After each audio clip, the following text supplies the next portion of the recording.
Hello, it is springtime. This is what we got going on. Look at all that grass. This is always a fun time of year because you get to see all the snow melt.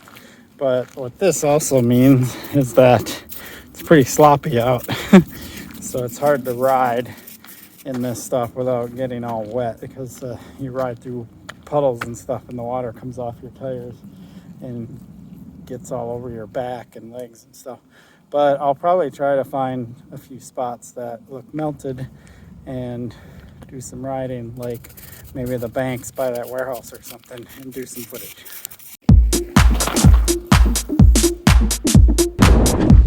There we go. Yes.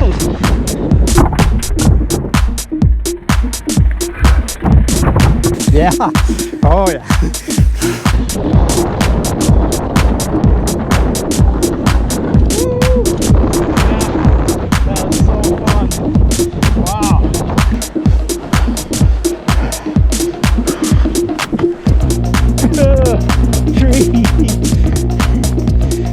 Yes,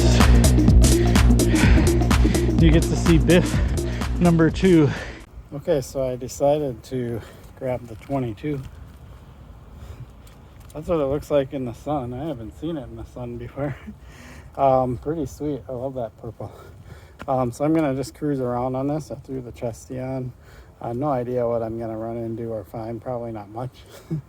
But you know, there's still a lot of snow. But I just wanted to cruise around and get a good idea how this bike feels. Aside from riding it at Ray's, I haven't really gotten a chance to just kind of ride it around and practice manuals and stuff like that. So let's get to it. I'm trying a couple things. Let's see how this thing manuals first. Yep. Huh. Gotta find that sweet spot and stay in it. Huh, nice. Now it's all wet. Once the tires get wet, it's kind of a no-go for doing anything. Okay, so the one thing I'm trying is I used to always line my bars up with the angle of my forks, and now I move my bars forward a little bit to see how they feel, because I've heard that it's kind of a thing now, and I just wanted to try it out. So it's not, they're not straight perpendicular to the ground, and they're not lined up with my fork. They're somewhere in between. So we'll see if I like it. Might pull them back again, might leave them, who knows.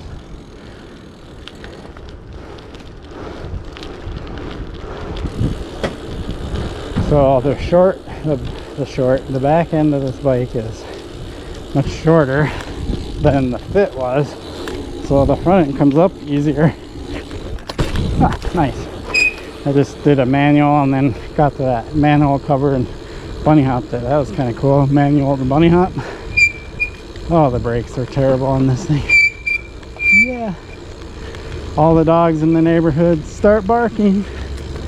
These little curbs, like that's not a good one. A bump jump maybe.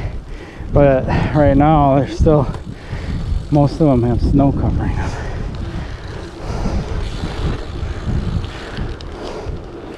And then up here there's one, but there's a couple dogs right there, so I don't want to spook the dogs. And that telephone pole's kind of in the way.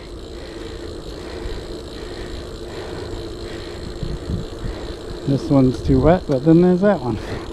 Let's hit that one. It wasn't a huge error, but and back in. Nice.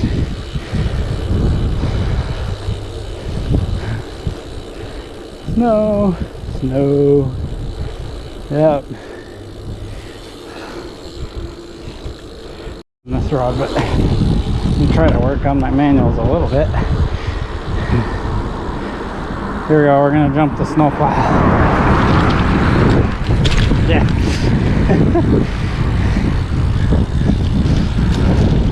I know that seems like dumb little stuff, but for springtime, you take what you can get.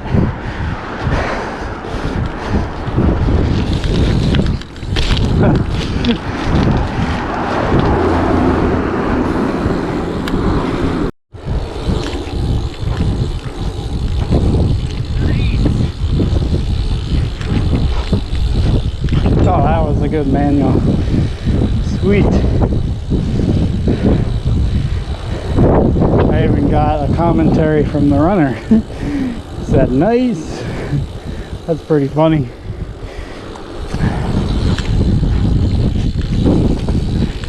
Oh, look at that. Holy crap. Ah.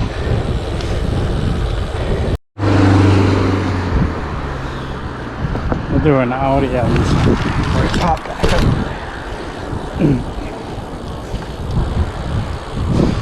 Another one. Those are kind of good to practice, where you pop up and then move to the side. Nice little transfer skill to learn. If you ever want to transfer from one transition to the next, you can just practice them in baby steps like I just did.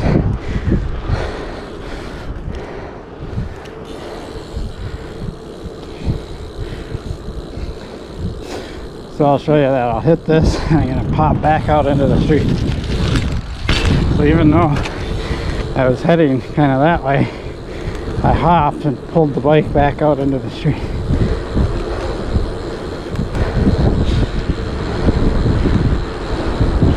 Oh, this one looks like a ramp to ramp. Yep.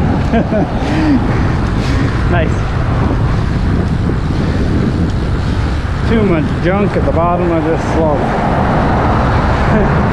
Well, I can't ride that yet.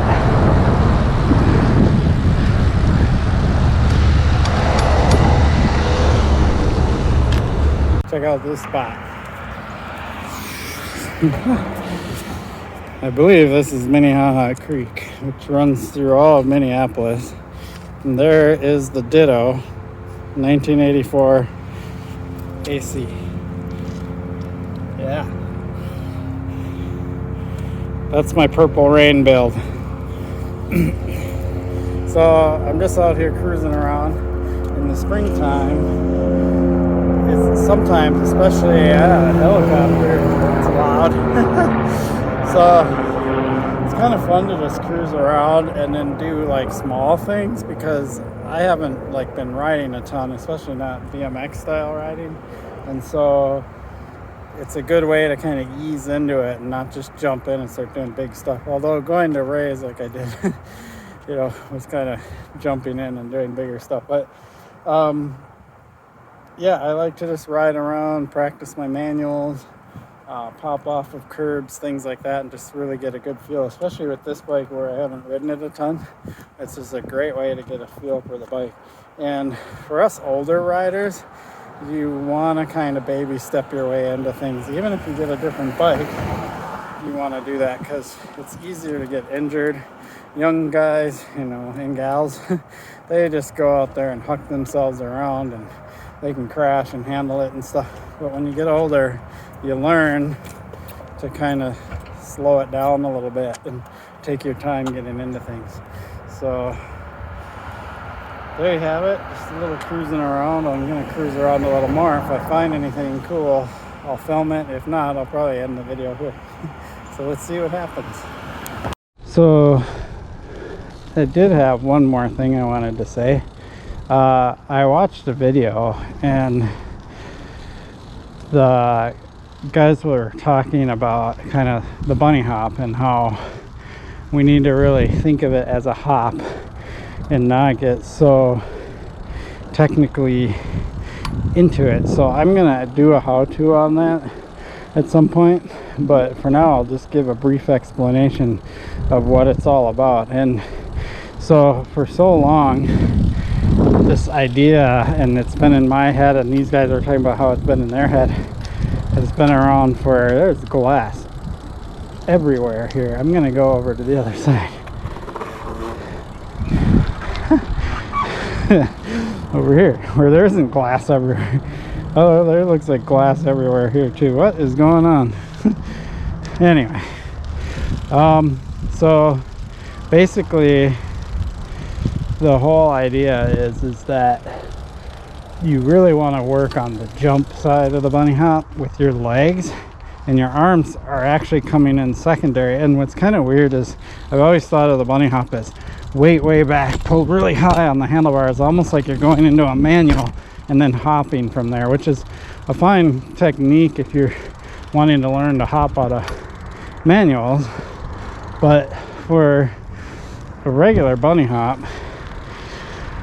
if you just want to try to get height, if you focus more on your legs and just really pushing down into the ground with your legs and springing up, that's going to give you the height you need. And then you add in the arms to whatever amount you need to add in your arms depending on how high you're going.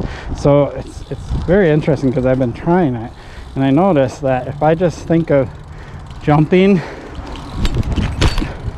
I already feel like I'm getting as high, if not higher, than I was bunny hopping before, because I'm really focusing on springing straight up, and I'm not throwing my weight way back and focusing so much on the front of the bike. I'm focusing on springing up and pulling with my arms as much as I need to, and the front wheel still comes up first. I'm not bunny hopping both wheels at the same time. And still, it's interesting. So when I do the how-to, I'll try to explain it better, but you basically squat straight down and then pop, and I pull my arms. I guess I pull my arms first. Maybe that's the trick. Oh yeah, that's for being this springtime and me not having ridden much, that felt like a pretty high bunny hop and pretty controlled. So yeah, I'll be doing a how-to on that and talking a little bit about this kind of new way to think about the bunny hop versus thinking about it as throw the weight like back then pull up. And when I do that, just like I did there, I get in this like nervous spot like I'm gonna flip backwards or something. So yeah, more to come on that. So now I'll end the video. Got that little bunny hop tip in there, but I will do a how-to video on that, using Skydio even. That'd be cool. So I really appreciate your support for my channel. Please like and subscribe. It is springtime, a lot more to come. Going up to my property tomorrow to do some assessment on it. Super stoked.